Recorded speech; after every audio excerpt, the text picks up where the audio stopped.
দৈনিক প্রথম আলম আজ একটি প্রতিবেদন প্রকাশ করেছে। সেখানে তারা উল্লেখ করেছে যে বিএনপি কি একটি ঝামেলায় পড়তে যাচ্ছে। আমরা দেখে নেই কি কোন ধরনের ঝামেলায় বিএনপি পড়তে যাচ্ছে। এই সময়ের একটি আলোচিত শব্দ হলো নির্বাচন। এটি বিবেচনায় রেখে তৈরি হয়েছে অনেকগুলো পক্ষ। কেউ নির্বাচন চায়, কেউ চায় না, কেউ আগে চায়, কেউ চায় ধীরে সুস্থে। যারা জনতার সম্ভাবনা বেশি দেখে তারা রোজই বলছে শিগগিরই নির্বাচন হোক। যাদের জেতার তেমন সম্ভাবনা নেই তারা আরও মুখর। এই নিয়ে কথা চলাচলি আর ঝগড়াঝাটি চলছে দলগুলোর মধ্যে। একটা খবরে রাজনীতির বাজার বেশ গরম। বৈষম্য বিরোধী ছাত্র আন্দোলনের তরুণেরা নতুন দল তৈরি করছে। এই নিয়ে কোনো কোনো পুরনো দল নড়ে চড়ে বসেছে। তারা মনে হয় ব্যাপারটা ভালোভাবে নিচ্ছে না। হিন্দি সিনেমার একটি জনপ্রিয় গানের কলি মনে পড়ে গেল, মেরে অঙ্গনে তোমাহারা কাম কিয়া হে। এই কথাটা মনে পড়ে গেল। অর্থাৎ পুরনো রাজনৈতিক দল মনে করছে যে আমাদের আঙ্গিনায়, অর্থাৎ রাজনৈতিক আঙ্গিনায় তাহলে তোমাদের কাজ কি। যেটি বৈষম্য বিরোধী ছাত্র আন্দোলনের নতুন প্ল্যাটফর্ম নাগরিক অধিকার কমিটি যেটা হতে যাচ্ছে সেটার ব্যাপারে উল্লেখ করা হয়েছে। এখন যে অন্তর্বর্তীকালীন সরকার সেটি ছাত্র আন্দোলনের হাত ধরে এসেছে। সরকারের উপদেষ্টা মণ্ডলীতে তাদের 3 জন আছেন। স্বাভাবিকভাবেই প্রশ্ন উঠেছে সেখানে কনফ্লিক্ট অফ ইন্টারেস্ট, অর্থাৎ স্বার্থের দ্বন্দ্ব তৈরি হবে। ক্ষমতায় থেকে দল তৈরির এই চেষ্টা ভালোভাবে নেয়নি বিএনপি। তারা সরকারকে নিরপেক্ষ মনে করছে না। তারা বলছে এরকম হলে তারা নিরপেক্ষ তত্ত্বাবধায়ক সরকারের অধীনে নির্বাচনের দাবি তুলবে। এই ব্যাপারে অনেক কথা চালাচালি হয়েছে। নাহিদ ইসলাম, আসিফ ভুইয়া, হাসনাত আবদুল্লাহ সহ তারা বলেছেন। বিএনপি মহাসচিব মির্জা ফখরুল ইসলাম আরেকটি 111-এর আহ্বান করছেন। যাই হোক, ওই ব্যাপারে আমি যাচ্ছি না। এদেশে রাজনৈতিক দলগুলোর দুটো মুখ। সরকারে থাকলে তারা একরকম বলে, সরকারের বাইরে গেলে তারা অন্যরকম বলে। বাংলাদেশের জন্মের শুরু থেকেই এই রকম প্রশ্ন আসছে। মনে আছে 1972 সালের 4 নভেম্বর গণপরিষদে দেশের সংবিধান গৃহীত হলো। প্রধানমন্ত্রী শেখ মুজিবুর রহমান ও তার মন্ত্রিসভা পদত্যাগ করেন। গণপরিষদ বিলুপ্ত হলো, তবে শূন্যতা থাকেনি। শেখ মুজিবের নেতৃত্বে আবারও গঠিত হলো নতুন মন্ত্রিসভা। সব মন্ত্রী ছিলেন আওয়ামী লীগের। 1973 সালে 7 মার্চ অনুষ্ঠিত হলো স্বাধীন বাংলার প্রথম নির্বাচন।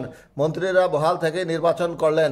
অনেক জায়গায় ভোট দেওয়ার আগে পরে সন্ত্রাস ও ফল গণনার কারচুপি হয়েছিল। 1980-এর দশক জুড়ে এদেশে নিরপেক্ষ তত্ত্বাবধায়ক সরকারের অধীনে নির্বাচনের দাবিতে সব দল সোচ্চার ছিল। ক্ষমতাসীন এরশাদের সামরিক সরকারের অধীনে নির্বাচন না যাওয়ায় ঘোষণা দিয়ে 1986 সালে বিএনপি নির্বাচন বর্জন করেছিল। 1991 সালে বিচারপতি শাহাবুদ্দিন আহমদের নির্দলীয় তত্ত্বাবধায়ক সরকারের অধীনে যে নির্বাচন হলো তাতে একক সংখ্যাগরিষ্ঠতা পেয়েও জামায়াতে ইসলামীর লিখিত সমর্থন নিয়ে বিএনপি সরকার গঠন করে। খালেদা জিয়া হন দেশের প্রথম নারী প্রধানমন্ত্রী।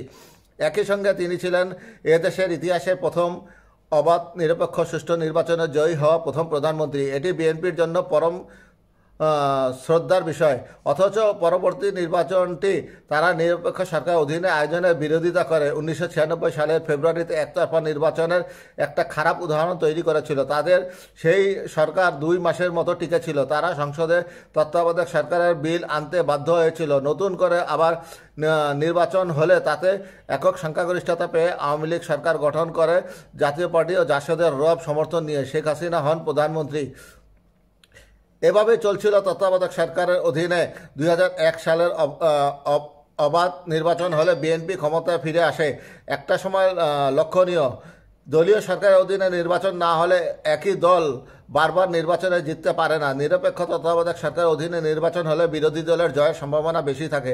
যারা ক্ষমতায় চিরস্থায়ী বন্দোবস্ত চান এই ব্যবস্থা তাদের ভালো লাগে না। নির্বাচনে জয়ের শতভাগ নিশ্চয়তা পেতে শুরু হয় তত্ত্বাবধায়ক সরকারের বিকৃতি। 2006-07 সালে বিএনপির রাষ্ট্রপতি ইয়াজউদ্দিন আহমেদের ঘাড়ে বন্দুক রেখে একটা যেনতেন প্রকারের তত্ত্বাবধায়ক সরকার ব্যবস্থা আড়ালে নির্বাচন করিয়ে ক্ষমতায় যেতে চেয়েছিল বিএনপি।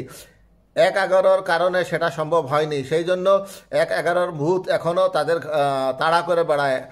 আমার এখনও বিশ্বাস বিএনপি নির্বাচনকে ম্যানিপুলেটের চেষ্টা না করলে 1/11 হতো না। কোনো কিছু স্বয়ংক্রিয়ভাবে হয় না, তার একটা প্রেক্ষাপট লাগে। 1/11-র শর্ত বিএনপি নিজেই তৈরি করেছিল। তাদের ষড়যন্ত্রকে টপকে গিয়েছিল অধিকতর পাকা খেলোয়াড়দের ষড়যন্ত্রে। 2008 সালে আওয়ামী লীগ আবারও ক্ষমতায় এলো। তারা দেখলো এ তো ভারী মজার খেলা, তারা সংবিধান থেকে তত্ত্বাবধায়ক ব্যবস্থা তুলে দিল, ফলে নির্বাচনের মাধ্যমে তাদের হারানোর আর কোনো সুযোগ থাকলো না। কিন্তু তাদের পতনের শর্ত তারাই তৈরি করলো, তার একটা নিষ্পত্তি দেখলাম 2024 সালের 5ই আগস্ট। কিন্তু এখানেই শেষ নয়, আওয়ামী লীগ এখন পলাতক, তাদের পাপের বোঝা এত ভারী যে নিজেদের তারা কোনোভাবেই জায়েজ করতে পারছে না। এখন তারা সওয়ার হয়েছে তাদের পৃষ্ঠপোষক ভারতের উপর। ভারতের প্রায় সব রাজনৈতিক দল আওয়ামী লীগকে সমর্থন দিচ্ছে, কারণ এই দেশটা তারা হারাতে চায় না। অন্যদিকে আওয়ামী লীগ দেশ চায় না, তারা চায় ক্ষমতা। নির্বাচন কখন হবে তা নিয়ে অনিশ্চয়তা আছে। সরকার অন্যান্য রাজনৈতিক মহল থেকে পরস্পর বিরোধী কথাবার্তায় ধোঁয়াশা তৈরি হয়েছে। বিএনপি একটা বড় দল, আওয়ামী লীগ গর্তে ঢুকে যাওয়ায় মাঠ এখন অনেকটাই তাদের দখলে, অর্থাৎ মাঠ ফাঁকা পেয়েছে জাতীয়তাবাদী দল বিএনপি। নির্বাচন নিয়ে তাদের মধ্যে অস্থিরতা তৈরি হয়েছে। 18 বছরের অপেক্ষা আর কত, এর মধ্যে নতুন প্রতিদ্বন্দ্বী এসে জুটেছে। তরুণেরা নতুন রাজনৈতিক দল করলে তো বিএনপির সামনে একটা বড় চ্যালেঞ্জ ছুড়ে দিতে পারে। অভিযোগ উঠছে অন্তর্বর্তী সরকার কিংস পার্টি তৈরির চেষ্টা চলছে, কিংস পার্টি তৈরির চেষ্টা চালাচ্ছে, যাতে তারা দীর্ঘকাল ক্ষমতায় থেকে যেতে পারে। এ প্রসঙ্গে আমার একটা কথা মনে পড়ে গেল, যুক্তরাষ্ট্রের ট্রাম্প প্রশাসনের অভিবাসী নীতি নিয়ে অনেকটা সরব। ট্রাম্প সেই সব মার্কিনীদের প্রতিনিধিত্ব করেন যারা নতুন অভিবাসী চান না। ব্যাপারটা বেশ মজার, ওই দেশের প্রায় সবাই অভিবাসী, 500 বছর ধরে বেশিরভাগ এসেছেন ইউরোপ থেকে। জাতিতে তারা অ্যাংলো সাক্সন নামে পরিচিত। মানেটা দাঁড়াচ্ছে পুরনো অভিবাসীরা নতুন অভিবাসী চান না। কিংস পার্টি নিয়ে বিএনপি নেতাদের অভিযোগ অনেকটা এরকমই। রাষ্ট্র ক্ষমতা ব্যবহার করে দল বানিয়ে ক্ষমতায় থেকে যাওয়ার প্রক্রিয়াটা পাকিস্তানে প্রথম চালু করেন ফিল্ড মার্শাল মোহাম্মদ আইয়ুব খান। বাংলাদেশে এই ফর্মুলা প্রথম ব্যবহার করেন জেনারেল জিয়াউর রহমান, তার পরস্পরা বজায় রাখেন জেনারেল হুসাইন মোহাম্মদ এরশাদ। মাঝখানে 1/11 এই সময় জেনারেল মইউ আহমেদ ডিজিএফআইয়ের মাধ্যমে দলছুট বা রাজনীতিতে পরিত্যক্ত ফেরদৌস আহমেদ কোরেশি কিংবা জেনারেল সৈয়দ মোহাম্মদ ইব্রাহিমকে দিয়ে কিছু একটা করাতে চেয়েছিলেন, কিন্তু মাঠ জমানো যায়নি। এভাবেই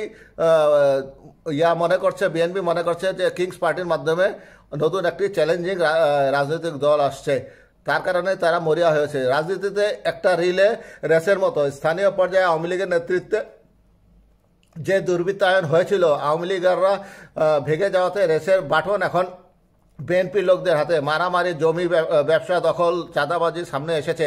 সব জায়গায় অভিযোগের আঙ্গুল বিএনপির লোকদের দিকে। অনেক জায়গায় দখল বা নিয়ন্ত্রণ প্রতিষ্ঠা করতে তারা নিজেদের মধ্যেও মারামারি করছে। গুটি কয়েক আন্ডারগ্রাউন্ড বা প্রবাসী ফেসবুকার ইউটিউবার ছাড়া সাধারণ মানুষ আওয়ামী লীগ থেকে মুখ ফিরিয়ে নিয়েছে। বিএনপিকে তারা একই কাতারে ফেলছে বা ফেলবে।